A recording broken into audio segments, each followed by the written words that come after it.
we're going to talk about arguably the worst trade I've ever seen. Okay? This trade was so fucking bad that my head legitimately hurt reading it. And I'm not just talking about with the recent Kevin Durant proposals, because this is a trade regarding Kevin Durant and Kyrie Irving, but just like this might be the worst trade proposal of all time. It was brought to light by Andy Bailey. For those of you guys who don't know, Andy Bailey is one of the more recognizable names on NBA Twitter. I would say he's got like 45,000 followers, a huge numbers guy, huge analytics guy. He's most recognizable for being that dude who's like, if you take these 5 arbitrary statistics and add them up, it will explain why Kevin Johnson is greater than Magic Johnson. Like, he's that dude. If you add box plus minus and VORP and PIPM and real wins plus minus added, if you add all of that up, you'll see why Dirk is very clearly the greatest player of all time. Like, that's who Andy Bailey is. And he writes for Bleacher Report. And they approached him, I guess, and they were like, hey, why don't you go ahead and do us a favor? Why don't you go ahead and make a Kevin Durant trade proposal? It's a 5-teamer, including the Lakers, the Jazz, the Nets, the Suns, and the Knicks. Let's just run through this real quick, okay? Lakers receive Kyrie, Pat Bev, and Dario Saric. The Jazz receive Russell Westbrook, Quentin Grimes, Cam Reddish, Evan Fournier, Jay Crowder, Landry Shamet, and 5 first-round picks, 3 from New York, 1 from LA, and 1 from Phoenix. The Nets receive McCall Bridges, Talen Horton-Tucker, Cameron Payne, and also they get 5 firsts, 3 from Phoenix, 1 from the Lakers, and 1 from the Knicks. The Suns receive Kevin Durant and Bojan Bogdanovic, and lastly, the New York Knicks receive Donovan Mitchell and Cam Thomas. This, guys, I just opened up my file manager because I'm so irate. Guys, this is undeniably one of the worst trades I've ever seen, because it's so clearly anti-Nets. It is so very clearly anti-Nets propaganda. How are Donovan Mitchell, Kyrie Irving, Kevin Durant, I was going to say McCall Bridges, how are Donovan Mitchell, Kyrie Irving, Kevin Durant, and Russell Westbrook gonna trade teams, and none of them wind up on the Nets? How do the Nets get objectively the worst part of this deal? I'm gonna run it back for you guys. They receive McCall Bridges, Talen Horton-Tucker, Cameron Payne, in addition to 5 picks. That is not a good haul for Brooklyn at all. And it's even more insane that someone would think of this knowing that the Nets asking price is severely more than what they're receiving in this proposal. It just totally disregards everything that has been reported that Sean Marks wants in a return for Kevin Durant. He wants an all-star caliber player. He wants a young rotation piece. He wants an additional young asset and however many picks. And the best that they could do for Brooklyn is McCall Bridges, Talen Horton-Tucker, and Cameron Payne.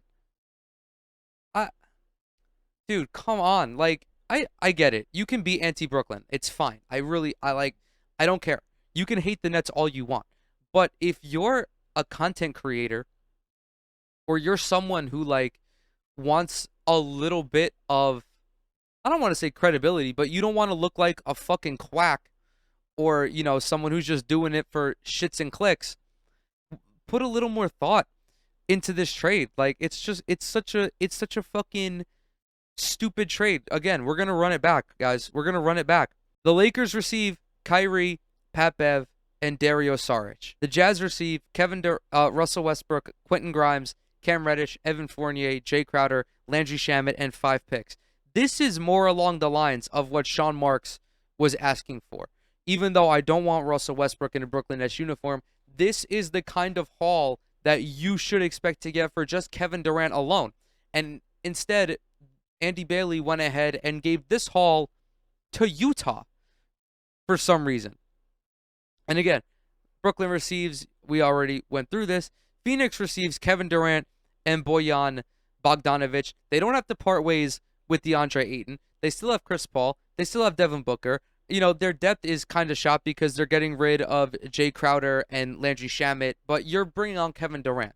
Like, any team that wants to trade for Kevin Durant is going to have to part ways with a large portion of their roster. And then you have the New York Knicks, who honestly might be making out better than everybody else. They add Donovan Mitchell, who I talked about last week as being, I think, a great fit for New York. They add Donovan Mitchell. They're parting ways with Quentin Grimes and Evan Fournier's contract.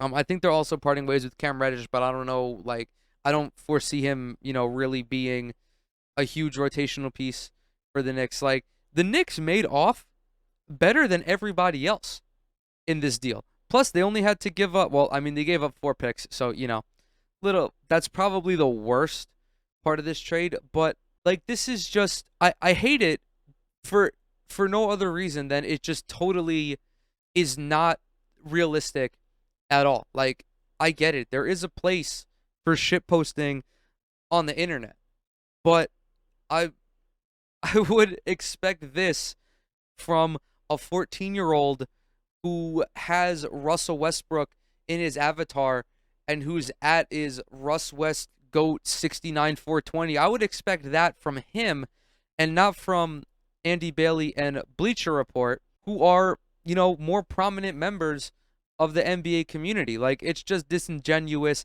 It's stupid. It's unrealistic.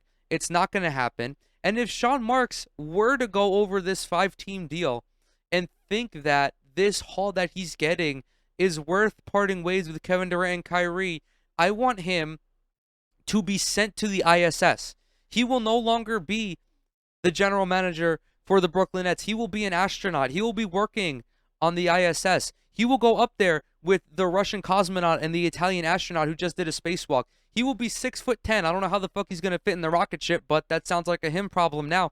He's going to be on that rocket ship with all of these different astronauts if he were to go ahead with this deal. Like, I really don't have anything else to add to this because I think that there are just too many moving parts involved. A 5-team deal just to part ways with Kevin Durant and Kyrie Irving is too much. This is, like, really, you're combining 2 trades. You're combining the Nets trading KD and Kyrie with the Jazz trading Donovan Mitchell, which are 2 separate entities which can work independently of one another. So I don't know if the reason for this was, like, just literally for shits and giggles, because there is no article linked to it. Like, you guys can see in the caption, it just says possible 5-team deal for KD, Kyrie, Russ, and Donovan Mitchell. Would these trade ideas be worth it? I'm going to say no, because obviously I'm going to be the most fucking critical of it, because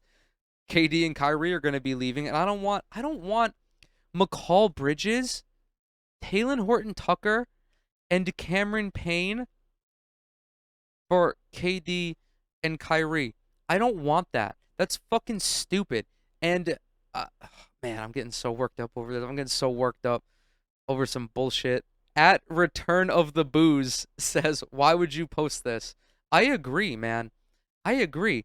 There's no fucking reason for this trade to exist. My life is worse now that I know that this trade exists, and I don't even feel the need to repair it, because my solution to this is for there to not be a Kevin Durant trade at all, because I don't think it's happening. I don't think that Kyrie's getting traded. There were reports that came out, I think it was either yesterday or today, that Kyrie fully intends to spend this upcoming season with the Brooklyn Nets, with or without Kevin Durant, which is a pleasant sign. I'm glad that Kyrie, is committed to the team, but I think he also knows that he effectively signed a 1-year deal, and he's an expiring contract, and he wants to rebuild his value, because although his value isn't at an all-time low, it's certainly not at its max, because in sports you're only as good as your last season, and this last season for Kyrie was not his best in terms of availability. The numbers were there, of course, and everyone knows that Kyrie's going to put up numbers, but he needs to remind everyone that he can play 60, 65, 70 games before someone goes and gives him $40, $45, $50 million.